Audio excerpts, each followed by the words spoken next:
Bienvenue à ma petite causerie du jour. Ici et maintenant, je vais parler des cygnes. Alors, je parle pas des petits oiseaux blancs, enfin, des gros oiseaux blancs qui sont bien mignons. Non, je parle des cygnes. S-I-N-G-E avec un S. Les cygnes. Qu'est-ce que c'est que ça, les cygnes? Vous allez me dire, mais pourquoi faire une causerie sur les cygnes? Mais parce que les cygnes, voyez-vous, c'est extrêmement important. Ça peut nous aider à plein de choses de voir les cygnes. Alors, on peut dire que les signes n'existent pas en tant que tels. C'est-à-dire que c'est à nous de les apercevoir. Ils existent parce qu'on les voit, tout simplement. C'est donc à nous d'émousser notre perception, de demander à voir des signes, et à ce moment-là, on en aura. À quoi ça sert de faire attention aux signes? Eh bien, les signes partent du principe que nous ne sommes pas seuls, qu'il y a des choses à faire sur cette terre, que les choses ont un sens et que rien n'arrive par hasard. C'est très important cette notion de hasard. Enfin, selon moi, le hasard n'existe pas, mais vraiment absolument pas. Tout ce qui existe là a été pensé. Tout à la base est une pensée en action. Donc il n'y a aucune sorte de hasard. Pour moi, dire que c'est du hasard, c'est simplement dire que on ne sait pas ce que c'est, on n'arrive pas à l'expliquer, on ne comprend pas les tenants et les aboutissants, alors on met un gros papier noir ou un gros papier blanc, c'est le hasard. Ça nous permet de ne pas trop nous poser de questions et de trouver une solution toute faite à nos problèmes, à nos interrogations. Donc les signes, ça va totalement à l'encontre du hasard. Il n'y a aucun hasard. Pour les signes, je pense qu'il est intéressant d'aborder une notion qui a été élaborée par Gustav Jung, qui est un fameux psychiatre, psychanalyste, qui était au départ un ami de Freud et puis qui après a dit non, Freud dit un peu n'importe quoi. Donc il a créé cette notion de synchronicité. Alors synchronicité, signe, c'est à peu près le même topo. En fait, comment Jung s'est rendu compte de ça? Il y a un fameux exemple qui est très très connu, c'est celui du scarabée d'or. Une fois, il était en consultation avec une de ses patientes qui lui raconte un rêve où apparaît un scarabée d'or. Et à ce moment-là, Jung entend des bruits cogner sur sa fenêtre, des petits bruits répétés. Il se dit mais qu'est-ce que c'est? Il se lève, il ouvre la fenêtre et là, il tombe nez à nez avec un scarabée d'or. Il se dit mais c'est pas possible, enfin un scarabée doré, je précise. Il dit mais c'est incroyable, enfin c'est improbable, tellement improbable que en fait ça s'appelle une synchronicité. Donc une synchronicité, c'est quand des choses qui paraissent ne pas avoir de sens en ont en fait. Donc les signes appartiennent à un niveau de vision du monde qui est tout à fait particulière. On pense qu'il n'y a pas de hasard, on pense que chaque chose a un sens. C'est pas nouveau. Depuis l'aube des temps, l'humanité croit aux signes. Regardez les anciens oracles, les Grecs qui regardaient le vol des oiseaux, les viscères, enfin bon.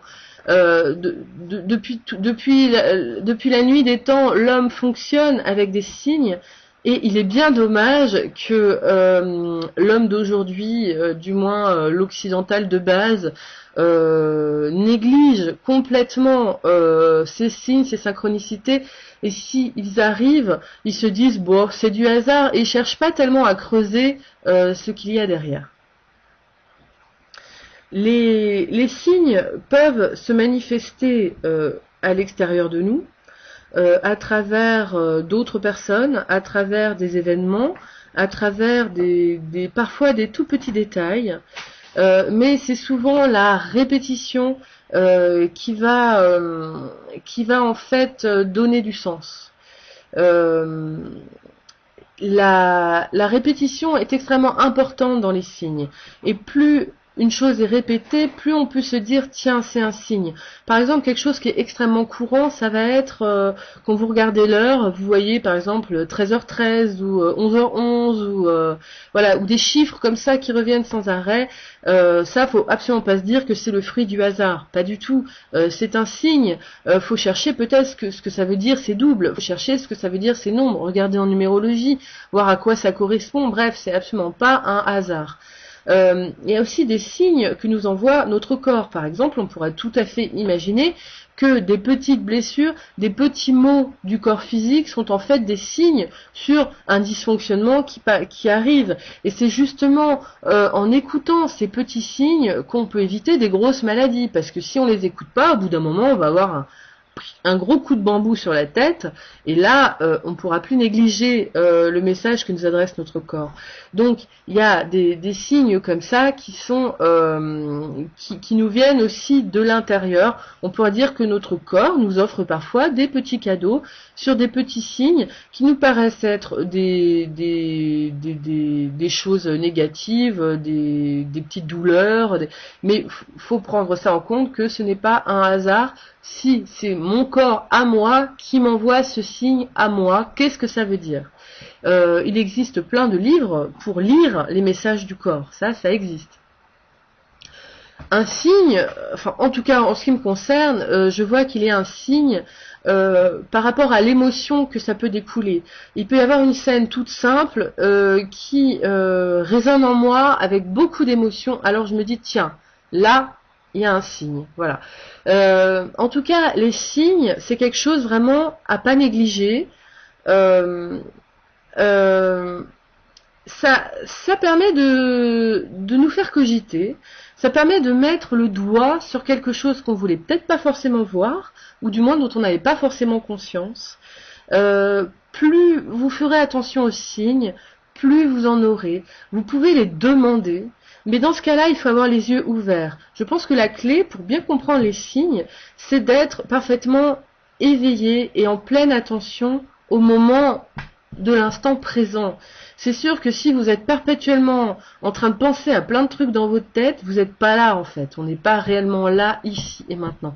Si vous êtes ici et maintenant, vous verrez les signes. Peut-être dans des tout petits détails ou dans des grosses choses, peu importe. Mais si vous portez votre attention sur l'éventualité d'un signe, vous allez les voir. La répétition confirmera que c'est bien là quelque chose qui a du sens, et à ce moment-là, ça permet de tout simplement de cogiter sur sa propre trajectoire de vie, sur ce dont on a besoin, sur ce que nous devons faire, ce que nous devons être, quelles sont les choses à travailler, quelles sont les choses peut-être à abandonner.